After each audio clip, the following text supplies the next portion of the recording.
Hello guys, in this video I'm going to show you how to create a new virtual card on Revolut. It's quite easy. I'm going to show you step by step. Just open up your Revolut application and go to the home page.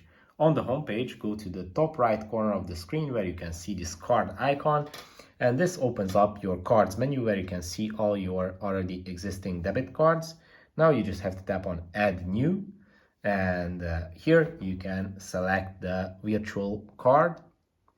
And here you have many options, actually some pretty cool designs. I like these ones for your virtual debit card. Obviously these are just going to be just virtual cards, but if you add them to your Apple Pay, it's pretty cool. When you pay with them, you can show off the cool designs. They have these cyberpunk designs as well, and lots to choose from. And when you select your design, just go to get free card. Here you can add the name and create the card, and you will have the card right away added to your cards list. If this video was helpful for you, please consider sending a super thanks donation.